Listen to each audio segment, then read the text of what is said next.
मी कालही म्हणालो होतो की शेवटी जे काम दिलं जाईल ते मला केलं पाहिजे आणि जे काम मिळणार आहे ते निश्चितपणे प्रामाणिकपणे आणि आवडीनं केलं जाणार। दोन मोठे विषय सहकार आणि नागरी उड्डाण। खरं तर एक मोठी मला असं वाटतं की एक संधी माझ्यासारख्या कार्यकर्त्याला माननीय अमित भाईंच्या नेतृत्वाखाली सहकार खात्यामध्ये मला काम करायची संधी मिळते। माझ्यासाठी तोच एक मोठा खूप आनंदाचा क्षण आहे जे आता मला समजलं। त्यामुळे मुळात मी येतो महाराष्ट्रातून आणि महाराष्ट्रामध्येच सहकाराचं मोठं जाळं आहे। सहकाराकडनं समृद्धीकडे आपण म्हणतो आणि म्हणून मला असं वाटतं की महाराष्ट्रात संपूर्ण देशामध्ये समाजातल्या शेवटच्या माणसापर्यंत पोहोचण्याचं माध्यम म्हणजे सहकार आहे आणि मग या माणसाचा उद्धार करणं त्याचं जीवन सुकर करण्यासाठी म्हणून सहकाराचं माध्यम हे खूप मोठं प्रभावी माध्यम आहे आणि यासाठी मला काम करायला मिळतं आहे। मी निश्चितपणे त्याच्यामध्ये माननीय अमित भाईंच्या नेतृत्वाखाली मार्गदर्शनाखाली मी चांगलं काम करीन असा मला विश्वास वाटतो। शिवाय नागरी उड्डाण खातं याच्यामध्ये सुद्धा खूप काम करण्यासाठी स्कोप आहे। आमचे नायडूजी त्याचे कॅबिनेट मिनिस्टर आहेत, मला त्यांच्यासोबतही काम करायला मिळणार आहे आणि त्यामुळे एकूणच पुणे असेल महाराष्ट्र असेल देशातल्या आपण पाहिलं मागच्या काळामध्ये माननीय मोदीजींनी देशातल्या विमानतळांच्या संदर्भातले इतके विमानतळ नव्यानं झाली, किती चांगल्या पद्धतीनं या देशातली विमानतळ झाली, विमानसेवा अत्यंत चांगल्या पद्धतीनं वाढली, विमान प्रवासींना एक चांगल्या प्रकारचं निश्चितपणे सुविधा देण्याचं मागच्या 5 वर्षाच्या 10 वर्षाच्या काळामध्ये खूप चांगलं काम झालं। विशेषतः याच्यामध्ये नवी मुंबईमध्ये होणारं विमानतळ, पुरंदरमध्ये आंतरराष्ट्रीय होत असलेलं विमानतळ, पुण्याचं विमानतळ याच्यावरती मला वाटतं आता निश्चितपणे खूप चांगलं काम मला या निमित्तानं करता येईल। सहकार खातं हे महाराष्ट्राचे जिव्हाळ्याचं खातं, एक शेतकऱ्यांशी संबंध येतो। या निवडणुकीमध्ये मोठा फटका भाजपला शेतकऱ्यांच्या नाराजीमुळे बसलेला आहे।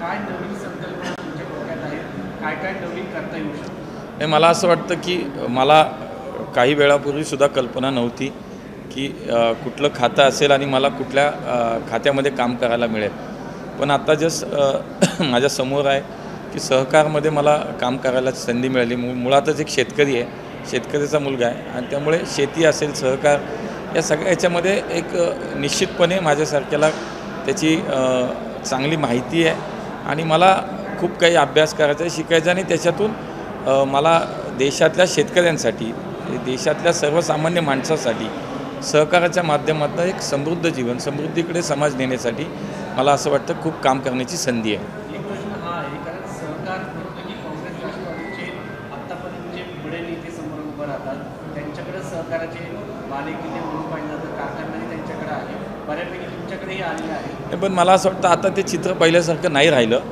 आज बऱ्यापैकी आपण पाहत असाल जिल्हा बँक असतील, सहकारी साखर कारखाने असतील, गाव पातळीवरच्या सोसायट्या असतील, मला असं वाटतं इथपर्यंतसुद्धा आज भारतीय जनता पार्टी आणि आमचे नेते महायुतीतले नेते आज आमचे अजितदादा असतील, देवेंद्रजी असतील, शिंदेसाहेब असतील यांच्या नेतृत्वामध्ये काम करणारे अनेक नेते आणि आज कार्यकर्ते सहकारामध्ये खूप चांगलं काम करत आहेत। त्यामुळे आता हे पहिल्यासारखं चित्र नाही राहिलं।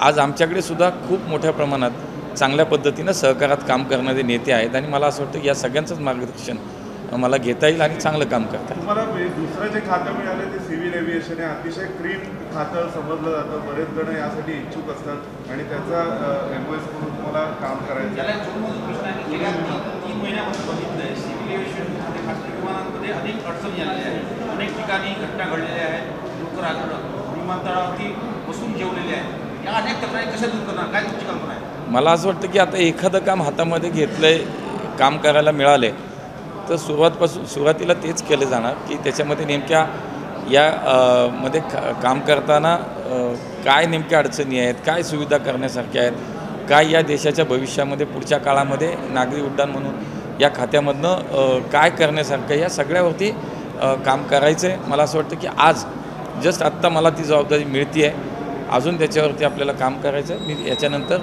पुढच्या काही काळामध्ये निश्चितपणे आपण याच्यावरती बोलू शकतो। देश विदेशातील प्रत्येक घडामोडींचे लाईव्ह अपडेट मिळवण्यासाठी आता साम टीव्हीच्या सर्व सोशल मीडिया प्लॅटफॉर्मला लाईक, फॉलो आणि सबस्क्राईब करा। तसंच सर्व नोटिफिकेशनसाठी बेल आयकॉन प्रेस करायला विसरू नका।